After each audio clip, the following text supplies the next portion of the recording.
खास बुलेटिन देख रहे हैं आप और मैं हूं आपके साथ छुटपन शर्मा। तो चलिए शुरुआत करेंगे बुलेटिन की।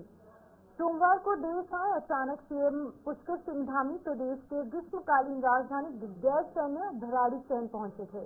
मंगलवार सुबह उनके द्वारा भराड़ीसैंण में प्रातःकाल भ्रमण के दौरान विधानसभा भराड़ीसैंण में जिलाधिकारी चमोली सहित अन्य अधिकारियों से बद्रीनाथ धाम में मास्टर प्लान के तहत संचालित विकास कार्यों और इस वर्ष की यात्रा और जनपद चमोली से संबंधित अन्य विकास और जन कल्याण के कार्यों के विषय में जानकारी ली गई।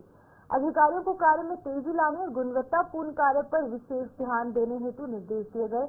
वो स्थानीय सालकोट गांव पहुंचकर ग्रामीणों से मिलेंगे और उनकी समस्याएं भी सुनेंगे।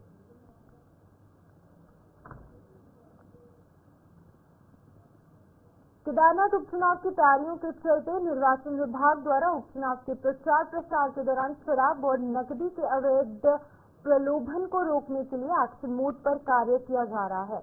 इस बात पर उत्तराखंड के अपर मुख्य निर्वाचन अधिकारी डॉक्टर विजय कुमार जोगदंडे ने कहा है कि जनपद स्तर पर 10 स्टैटिक टीम्स को तैनात किया गया है जो कि 24 घंटे काम करेंगी। साथ ही उन्होंने कहा कि 8 फ्लाइंग स्क्वाड भी 24 घंटे तैनात रहेंगी और शराब के प्रलोभन के लिए लिटर मॉनिटरिंग टीम भी तैनात की जाएगी। निर्वाचन प्रक्रिया के दौरान सही ढंग से निर्वाचन की कार्यवाही को संपन्न कराने के लिए जनपद स्तर पे 10 स्टैटिक सर्वेलेंस टीम तैनात किया गया है जो 24 घंटे कार्य करेंगे। इसके अलावा फ्लाइंग स्क्वाड का संख्या भी 8 निर्धारित किया गया है जिनको भी 24 घंटे के लिए तैनात किया जाएगा। साथ में लिकर के सेल्स को देखने के लिए लिकर मॉनिटरिंग टीम भी तैनात किया जाएगा और जो अतिरिक्त व्यय खर्चे के लिए जो है निर्वाचन आयोग के द्वारा एक्सपेंडिचर ऑब्जर्वर भी जो है जनपद में तैनात किए गए जो भी सभी कार्यों का प्रभावित।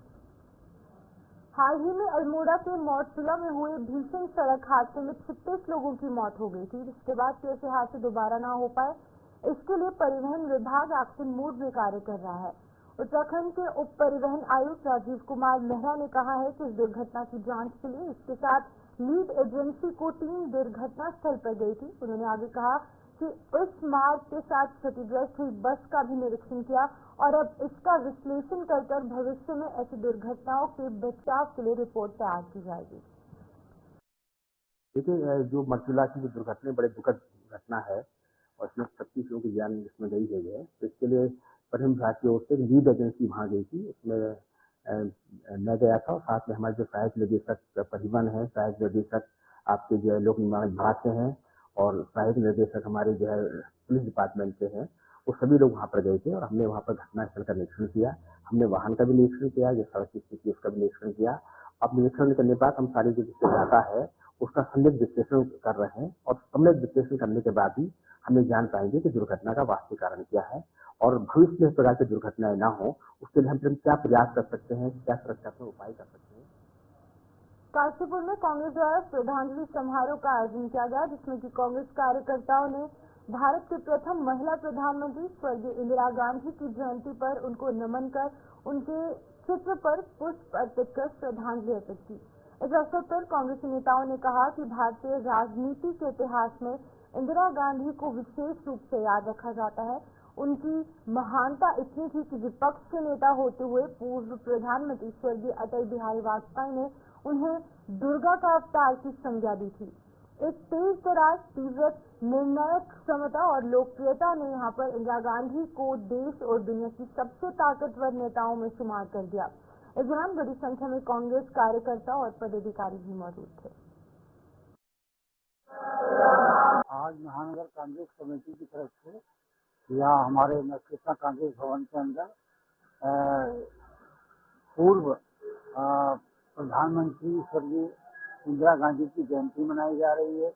जैसा कि आपको मालूम है कि इंदिरा गांधी जी को आयरन लेडी के रूप में जाना जाता था और उन्होंने देश नहीं बल्कि विदेश में भी जो अपने देश को आगे बढ़ाने का प्रयास किया वो एक सराहनीय कार्य था। और आज हमारे देश के अंदर जो भी कुछ हो रहा है या है, आज उन्हीं का देन है कि जो हमारा देश इतनी आगे गति से बढ़ रहा है। और आने वाले समय में हम यही चाहेंगे कि जो भी हमारे देश के नेता हों, वो उन्हीं के जिस तरीके से उन्होंने देश को आगे बढ़ाने का कार्य किया, वो भी उसी तरीके से देश को आगे बढ़ाने का कार्य करें। और मैं ये भी कहना चाहूँगा कि गांधी परिवार एक ऐसा परिवार रहा है जिन्होंने देश के अंदर बलिदान दिया है और देश के अंदर आगे बढ़ाने के लिए उन्होंने कोई कसर नहीं छोड़ी। तो आज हम उस परिवार को नमन करते हैं और हम बार बार श्रद्धापूर्व से जयंती मना करके उन्हें श्रद्धांजलि अर्पित करते हैं। और हम चाहते हैं कि हमारे देश के अंदर ऐसे ही नेता हों जो देश को आगे बढ़ाने का कार्य करें। जो गरीबी थी वो खत्म करने का नारा उन्होंने दिया, गरीबी हटाओ। किस तरह से उन्होंने देश को उस समय ऊंचाइयों को छूने के लिए आगे बढ़ाया, किस तरह से रशिया के साथ उन्होंने संधि करके ऐसे ऐसे हथियार लिए। तो ये सब हमारे लिए प्रेरणादायक विषय है। और अगर हम पढ़ें इंदिरा गांधी के विषय में और जाने इंदिरा गांधी के विषय में, तो हमें तब हम सीखेंगे। आज की बातों में कुछ नहीं है, वो कथनी में नहीं करनी में विश्वास करती थी, और आजकल के जो समय है वो कथनी अधिक है और करनी नहीं है। तो आज के दिन हम उनके जन्मदिन के दिन सबको बधाई देते हैं, शुभकामनाएं देते हैं, और उनको याद करते हुए हम अपने आप से शपथ लेते हैं कि उनके बताए हुए मार्गों पर हम चलेंगे। उत्तराखंड प्रदेश के कर्मठ और जुझारू नेता अध्यक्ष माननीय करण मेहरा जी के निर्देशानुसार पूरे उत्तराखंड प्रदेश में हमारी इस हिंदुस्तान की, इस भारतवर्ष की आयरन लेडी पूर्व प्रधानमंत्री स्वर्गीय इंदिरा गांधी की जयंती के अवसर पर कांग्रेस भवन में श्रद्धांजलि कार्यक्रम आयोजित कर उन्हें श्रद्धांजलि दी गई। इस अवसर पर सह प्रभारी सुरेंद्र शर्मा ने कहा कि इंदिरा गांधी अलग व्यक्तित्व वाली नेत्री थी। उन्होंने स्वतंत्रता आंदोलन में बाल्यकाल से ही सक्रिय रूप से भाग लिया था। वो भारत की 4 बार प्रधानमंत्री रही। इस दौरान उन्होंने समाज के वंचित और गरीब तबके को भारत की आर्थिक और सामाजिक नीतियों के केंद्र में रखा। आम जनता के हित के लिए 1969 में उन्होंने साहसिक कदम उठाते हुए बैंकों का राष्ट्रीयकरण भी किया था। भारत को परमाणु शक्ति बनाने का कार्य भी 1974 में उनके ही नेतृत्व में किया गया था। आज भारत की पूर्व प्रधानमंत्री भारत रत्न स्वर्गीय श्री इंदिरा जी की जयंती है। उनकी जयंती पे हम उनको याद कर रहे हैं सारे कांग्रेस जन। इंदिरा जी भारत की पहली प्रधानमंत्री होने के साथ साथ उन्होंने जिस तरह से भारत की एकता, अखंडता, गरीबों के लिए जिस तरह से उन्होंने कल्याणकारी योजनाएं की, चाहे वो गरीबी हटाओ थी, चाहे बांग्लादेश का निर्माण था, चाहे वो 1967 का चाइना को सिक्किम के पीछे धकेलना था, चाहे सिक्किम को भारत में मिलाना था। जिस तरह से इंदिरा जी का एक नए भारत के निर्माण में योगदान है, उसको कभी भुलाया नहीं जा सकता। इस तरह की महान जो महिला प्रधानमंत्री रही है, विश्व के इतिहास में बहुत ही बिरला है। तो सब भारतवासी और साथ में कांग्रेस जो उनका सम्मान करते हैं, उनका मान करते हैं। आज उनको उनकी जयंती पे देहरादून के वसंत विहार में ज्योतिष पीठ की शंकराचार्य स्वामी अभिमुक्तेश्वर आनंद सरस्वती ने प्रेस कॉन्फ्रेंस की। इस दौरान उन्होंने कहा कि उत्तराखंड में 4 धाम के कपाट भले ही सर्दियों में बंद हो जाते हैं, लेकिन दूसरे स्थानों पर शीतकालीन पूजा जारी रहती है। ऐसे में श्रद्धालु शीतकाल में भी भगवान के दर्शन कर सकते हैं। इसके लिए सरकार को शीतकालीन 4 धाम यात्रा शुरू करनी चाहिए। उन्होंने कहा कि वो पिछले साल से यात्रा अपने स्तर पर शुरू कर चुके हैं। इस बार भी 16 दिसंबर से शीतकालीन 4 धाम यात्रा शुरू होगी। उन्होंने कहा कि जल्द ही प्रदेश में धार्मिक आस्था के 108 स्थान चिन्हित कर उनकी यात्रा शुरू की जाएगी। उन्होंने आगे कहा कि जो लोग 4 धाम यात्रा की यहाँ पर सीमित लोगों को आने देने की बात कहते हैं, वो गलत है। जितने ज्यादा से ज्यादा लोग यात्रा पर आएंगे, उतना सनातन धर्म का प्रचार प्रसार होगा। राज्य के लोगों को भी इसका लाभ मिलेगा। पिछले बार से ही शुरू कर दी थी और इस बार भी पौष कृष्ण प्रतिपदा से 16 दिसंबर से हमारी शीतकालीन यात्रा शुरू हो जाएगी। हाँ जी, उसका जो रूप है, पहले यमुनोत्री, फिर गंगोत्री, फिर केदार, फिर बद्री, तो मतलब उन्हीं का जो शीतकालीन स्थान है, उन्हीं स्थानों में जाएंगे। मकसद ये है कि एक भ्रांति उत्पन्न हो गई है हिंदू समाज में, वो विशेष करके हो गई है वहाँ के लोगों की शब्दावली के कारण और मीडिया रिपोर्टों के कारण। आप लोग ये प्रचार करते हैं, पूरे देश में समाचार देखते हैं कि पट बंद हो गए, तो लोग समझते हैं कि अब दर्शन नहीं होगा, पूजा नहीं हो रही है। तो ये भ्रांति है, केवल ग्रीष्मकालीन स्थान पर बंद हुआ है, शीतकालीन स्थान पर डोली आकर के वहाँ पूजा होती रहती है, वहाँ दर्शन होता रहता है, पुण्य वही मिलता रहता है। तो ये जो भ्रांति उत्पन्न हो गई है लोगों के मन में कि 6 महीने ही दर्शन पूजन होते हैं, बाकी नहीं होते हैं, उसको तोड़ना हमारी यात्रा का उद्देश्य है।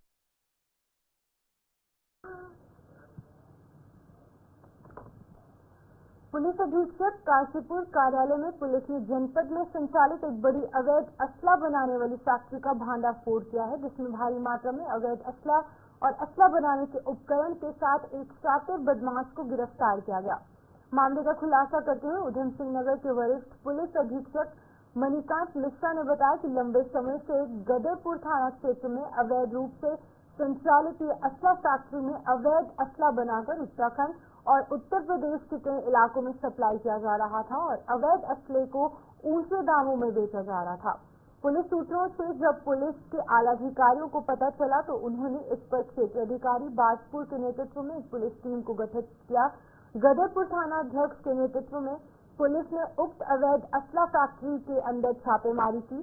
छापेमार कार्रवाई कर फैक्ट्री संचालक थाना केलाखेड़ा निवासी शातिर बदमाश इंद्र सिंह पुत्र दर्शन सिंह को गिरफ्तार करने के साथ साथ फैक्ट्री में बड़ी तादाद में अवैध असला जिसमें कि 312 बोर के 4 देसी तमंचे, 12 बोर के 3 तमंचे, बंदूक, पूनिया बंदूक समेत जिंदा कारतूस बरामदगी के साथ हथियार बनाने के उपकरण मिले हैं। गदरपुर थाना क्षेत्र में असले बनाने के अपराध में एक व्यक्ति दर्शन सिंह को गिरफ्तार किया गया, जिससे 9 असलहे बरामद हुए, जिसको देसी कट्टा कहते हैं, जिसमें से कुछ इसके पास कारतूस भी, खाली कारतूस और कुछ कारतूस भी बरामद किए गए। इन 9 में ऐसे बंदूक हैं जो पौनी के नाम से यहाँ जानी जाती है, वो भी बरामद हुआ है। इसके आपराधिक इतिहास की जानकारी दी गई। कुल 13 मुकदमे इस पर पहले से पंजीकृत हैं। डोईवाला के सौंग नदी तट पर नगर पालिका परिषद द्वारा निर्मित मोक्ष धाम यानी कि शमशान घाट के संचालन और उचित रखरखाव के लिए समिति का गठन किया गया, जिसमें कि सर्वसम्मति से ईश्वर चंद्र अग्रवाल को अध्यक्ष चुना गया। बता दें कि पूर्व निर्धारित कार्यक्रम के अनुसार नगर पालिका परिषद डोईवाला के सभागार में स्थानीय नागरिकों की एक बैठक आयोजित की गई। इस बैठक में नवनिर्मित मोक्ष धाम के संचालन और उचित रखरखाव के लिए स्थानीय नागरिकों से सुझाव लिए गए। साथ ही मोक्ष धाम के अंदर जो आवश्यक सामग्री है उसकी पूर्ति के लिए नीति बनाई गई। वहीं पर स्थानीय नागरिकों के माध्यम से और इनके मध्य मोक्ष धाम सेवा समिति का गठन किया गया, जिसमें कि सर्वसम्मति से ईश्वर चंद्र अग्रवाल को अध्यक्ष चुना गया। आज जो मोक्ष धाम की जो बैठक रखी गई है, उसमें जो नई समिति गठन की गई है, उसमें मुझे सर्व समिति से इस समिति का अध्यक्ष चुना गया है। मैं एक अध्यक्ष होने के नाते इस मोक्ष धाम के लिए जो भी जनता द्वारा सुझाव आएंगे, जो भी कमियां यहाँ पर हमको नजर आएंगी, उसका निराकरण करने का पूरा प्रयास किया जाएगा। जैसे यहाँ पर विद्युत व्यवस्था है, जैसे यहाँ पर सब वाहन की व्यवस्था है, जैसे यहाँ पर लकड़ी के टाल की व्यवस्था है, इस प्रकार के कुछ जो सुझाव आए हैं उन पर जो है गौर किया जाएगा। जनता के प्रति जो है पूरी समर्पण भावना से इसका कार्य किया। तो सौंदर्यीकरण के लिए हमारी नगर पालिका हमेशा हमारे साथ तत्पर है और जो हमारी कमेटी गठित की गई है उनके सुझाव के द्वारा और अपने पास जो कोर्स होगा, जो अच्छे से अच्छा होगा, अन्य जो हमारे मोक्ष धाम है उनको देख करके उसके अनुसार हम इसकी जो है व्यवस्था बनाएंगे। जनता द्वारा जो है हम रुड़की की गंगनहर कोतवाली क्षेत्र के ईदगाह चौक स्थित एक प्राइवेट अस्पताल में डिलीवरी के बाद एक महिला की मौत हो गई। महिला की मौत के बाद परिजनों ने अस्पताल में जमकर हंगामा किया। परिजनों के अनुसार गर्भवती महिला को वो आज सुबह अस्पताल लेकर पहुंचे थे, जहां पर डॉक्टर ने उसका ऑपरेशन किया। ऑपरेशन के बाद परिजनों को जच्चा और बच्चा की स्थिति के बारे में कोई जानकारी नहीं दी गई। महिला की हालत बिगड़ने पर बिना परिजनों को सूचित किए उसे एम्बुलेंस से हार्ट सेंटर भेजा जा रहा था। जब परिजनों ने एम्बुलेंस में महिला को देखा तो उसकी सांसें नहीं चल रही थी। इस पर परिजनों का गुस्सा भड़क गया और उन्होंने अस्पताल में हंगामा शुरू कर दिया।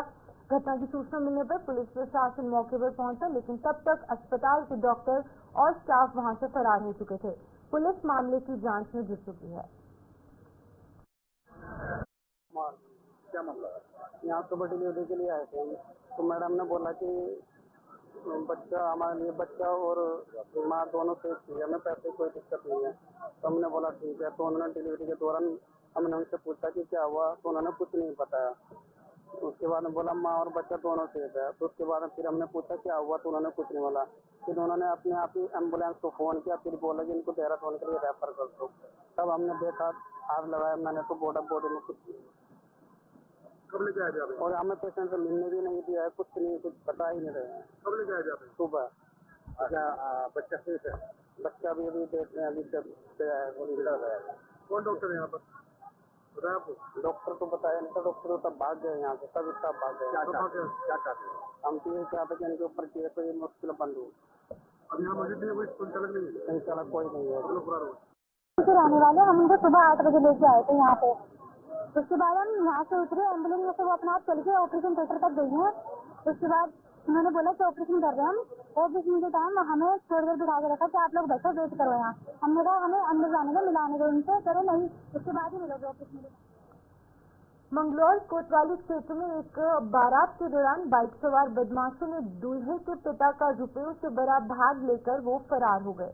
बदमाशों की करतूत सीसीटीवी कैमरे में कैद हो चुकी है। बताया जा रहा है कि शादी समारोह के नजदीक दूल्हे के पिता पैदल जा रहे थे और मौका देखते ही बदमाश बैग पर झपटा मारकर भाग गए। वहीं पीड़ित ने मामले की शिकायत पुलिस को दे दी है। फिलहाल अभी तक पुलिस के हाथ खाली है। एसपी देहात का कहना है कि मामला जो है वो उसकी जांच पड़ताल की जा रही है और अन्य जगहों के सीसीटीवी फुटेज भी खंगाले जा रहे हैं। कल रात एक शादी में एक व्यक्ति से एक बैग छीनने की घटना हुई है। इस संबंध में सीसीटीवी फुटेज का अवलोकन कल रात भी किया गया था, लेकिन कई दुकानें बंद हो जाने के कारण सीसीटीवी फुटेज का अवलोकन नहीं किया जा सका था। टीमें लगाई गई हैं जो चिन्हित करने की कोशिश कर रही हैं कि कौन लोग उस घटना में शामिल हो सकते हैं और उसके आधार पर अग्रिम कार्रवाई अमल में लाई जाएगी। उसमें बताया गया है अनुमान के आधार पर पीड़ित के द्वारा, लेकिन जिस तरह से घटनाक्रम घटित हुआ है उसमें जिस तेजी से घटनाक्रम घटित हुआ है उसके बारे में जानकारी जुटाई जा रही है कि क्या जो घटना में शामिल लोग हैं वो पूर्व से रेकी कर रहे थे या पहले से ही वहां खड़े थे। ये सारी चीजें अभी जांच का विषय है। फिर क्या पुलिस का खौफ नहीं रहेगा? देखिए, विशेष रूप से मैं कहूँ तो निरंतर हर घटना को उतनी ही संवेदनशीलता के साथ पुलिस चेकअप करती है और कार्रवाई करती है, लेकिन कुछ चीजें हैं जो चिंता का विषय है। और इस बारे में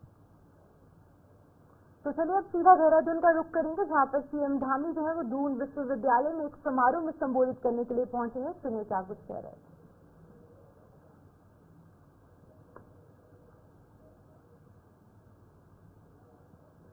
संयोजक के नाते भी और आप सभी सभागार में बैठे हुए हमारे श्री रविशंकर जी मुख्य सचिव और हमारे बहुत ही लंबा अनुभव जिनका है और ऐसे विभिन्न सेक्टरों से आए हुए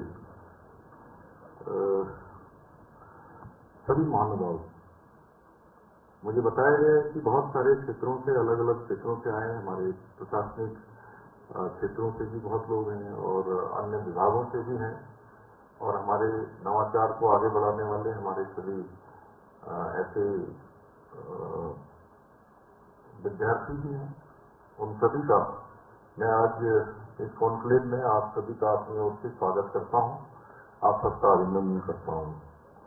और आज कौशल और रोजगार जैसे बहुत ही महत्वपूर्ण विषय पर इस कार्यशाला में आप सबके बीच में आकर मुझे भी अत्यंत खुशी हो रही, क्योंकि बहुत दिनों से हम लोग सोच रहे थे कि निश्चित रूप से स्किल डेवलपमेंट और एम्प्लॉयमेंट पर कोई कार्यशाला होनी चाहिए, कोई मंथन होना चाहिए, जिसमें से जो हमारे राज्य के लिए, हमारे सभी नौजवान युवाओं के लिए कुछ निकल कर आए उस मंथन में से कुछ अमृत निकले और वो सबसे काम है।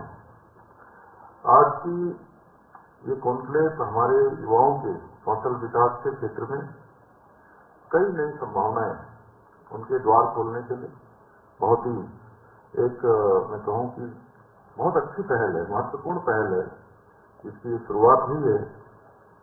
मुझे विश्वास है कि ये कॉन्क्लेव न केवल युवाओं को उनके अंदर जितनी स्किल है, क्षमता है, उनको सशक्त बनाने में सहायक होगी, बल्कि उन्हें आत्मनिर्भर बनाने के लिए भी प्रेरित करेगी। जैसा अभी सुंदरम जी जब हमारा यहाँ पर प्रेजेंटेशन दे रहे थे, तो बहुत शानदार तरीके से उन्होंने किस प्रकार से हमारे लक्ष्य रखे गए हैं, किन किन सेक्टरों में लोगों ने अपनी प्राथमिकताएं बताई हैं, किन सेक्टरों को चुनना चाहते हैं। और साथियों, हमारी सरकार भी अपने पहले दिन से ही जो हमारा राज्य का सकल घरेलू उत्पाद है उसको दुगना करने के लक्ष्य को लेकर लगातार कार्य कर रही है। उसके लिए हमने बहुत सारे काम किए हैं। बहुत चूंकि लंबा समय होता तो मीनाक्षी सुंदरम जी उसको और विस्तार से दिखाते, लेकिन कम समय में भी उन्होंने बहुत संक्षिप्त में बहुत सारी बातें बहुत ही हमारे सामने रखी। और जो काम हुआ है इस दिशा में काम करते हुए अभी तक घरेलू सकल उत्पाद जीएसडीपी में 1.3% गुना की अभी तक वृद्धि हुई है, जो कि लगभग अगर मैं बहुत लोगों को ऐसे समझ में नहीं आ रहा होगा तो 1.3 गुना की वृद्धि का अर्थ होता है लगभग 33%, 33% होगा। मीनाक्षी कितना होगा? 33। हाँ, ठीक है। हमारे राज्य की जो विकास की गति प्रदान करने के लिए और भी कई महत्वपूर्ण कदम उठाए गए हैं। राज्य में रोजगार को, निवेश को आकर्षित करने के लिए हमने ईज ऑफ डूइंग बिजनेस को बढ़ावा देने के लिए जो एक अच्छा एटमॉस्फेयर हो सकता है उसका निर्माण किया गया है। और इसकी पूर्ति के लिए हमने पिछले वर्ष इन्वेस्टर समिट का आयोजन किया था और उस इन्वेस्टर समिट के आयोजन से पहले हमने लगभग 30 के लगभग हमने नई नीतियों को हम प्रचलन में लाए थे। नई नीतियां हमने बनाई थी और उसके पीछे हेतु यही था कि लोगों के साथ बात करके, उनके साथ संवाद करके, उनके विचारों को लेकर कि किस प्रकार से अधिक हम इन्वेस्टमेंट ला सकते हैं और इन्वेस्टमेंट के साथ साथ कैसे अधिक से अधिक रोजगारों का सृजन हो सकता है। उसमें जो रोजगार करने वाले हैं, जो रोजगार देने वाले हैं और निवेश करने वाले हैं, उनके लिए भी किस प्रकार से हम ऐसी नीति बनाएं कि उनको भी आसानी से हर काम उनको आसानी से यहाँ पर मिल पाए, आसानी से वो अपनी चीजों को आगे बढ़ा पाए। इसलिए हमने 30 के लगभग नीतियां बनाई। मुझे खुशी है कि इस कदम से हमारे बहुत सारे सकारात्मक परिणाम हमको दिखाई दिए। और सबसे पहले तो ये हुआ कि भाई लगभग 3,54,000 करोड़ के हमारे एमओयू भी हुए। उसमें एक बड़ी ग्राउंडिंग भी आज हमारी चालू है और हमें पूरा भरोसा है कि आगे चलकर एक बड़ी ग्राउंडिंग हमारे यहाँ होगी, क्योंकि हम लगातार प्रयास कर रहे हैं, हम रुक नहीं रहे हैं। हम लगातार अपने पीछे के अनुभव जो खट्टे मीठे कई बार होते हैं उनसे भी प्रेरणा लेकर, उन अनुभवों से भी कुछ सबक लेते हुए हम आगे बढ़ रहे हैं। और रोजगार देने में भी हमारा राज्य देश के सभी राज्यों में एक अच्छा रिकॉर्ड हमारा हुआ है। हमने 4.4% की बेरोजगारी दर में कमी लाकर जो राष्ट्रीय औसत है उसको भी पीछे छोड़ दिया है। वहीं आज राज्य की प्रति व्यक्ति आय में 17 गुना तक की वृद्धि हो चुकी है। और अभी सोनिया जी ने बताया कि हम सब लोगों के लिए बहुत गर्व की बात है कि नीति आयोग की सतत विकास के लक्ष्यों को प्राप्त करने में हमने एसपीजी इंडिया इंडेक्स रिपोर्ट 2023-249 में हमारे राज्य को पहला स्थान प्राप्त हुआ है। विकास की वर्तमान गति को देखकर मैं कह सकता हूं कि अगले 5 वर्षों में हम राज्य की जीएसडीपी को दुगना करने के साथ साथ कौशल विकास और रोजगार सृजन में भी उल्लेखनीय कार्य करेंगे। हम तेज गति से आगे बढ़ेंगे और जो लक्ष्य हमने तय किए हैं उन लक्ष्यों को प्राप्त करेंगे। साथियों, आज मैं इस बात और कहना चाहता हूं कि भारत आज पूरी दुनिया दून विश्वविद्यालय से सुन रहे थे। अब आगे बढ़ जाएंगे जहां पर एक और समारोह में उन्होंने शिरकत की है। आप सुनिए उस समारोह के दौरान उन्होंने क्या कुछ कहा है। दिनेश गौड़ जी, राजेश सिंह मोदी जी, हुकुम सिंह जी, हुकी भाई, कुंदन सिंह जी, सतेश्वरी देवी जी, सदस्य केंद्र पंचायत प्रेम खिलाड़ी जी, संजय रावत जी, हमारी महिला मंगल दल की अध्यक्ष, युवक मंगल दल के अध्यक्ष, सभी स्वयं सहायता समूह से आई हुई सभी हमारी बहनें, पूरे ग्राम सभा के सभी हमारे बड़े बुजुर्ग, सभी उपस्थित मेरे युवा साथी, माताओं बहनों, प्यारे बच्चों, हमारे पत्रकार मित्रों एवं सहायकार बंधु, सबसे पहले तो आप सब लोगों ने मेरा यहाँ पहुंचने पर बहुत गर्मजोशी से स्वागत किया, मुझे अपना आशीर्वाद दिया, बहनों ने तिलक लगाकर आशीर्वाद दिया, बड़े बुजुर्गों ने अपनी शुभकामनाएं दी। मैं आप सबका हृदय से आभारी हूँ। आप सबका मैं भी अपनी तरफ से हृदय से आप सबका स्वागत करता हूँ, आप सबका अभिनंदन करता हूँ। भाइयों बहनों, ये हमारे प्रधानमंत्री आदरणीय मोदी जी का संकल्प है कि हर ग्राम सभा हमारी मजबूत होनी चाहिए, विकास की दृष्टि से हर प्रकार का विकास वहां पहुंचना चाहिए। और क्योंकि मुझे आज आपके बीच में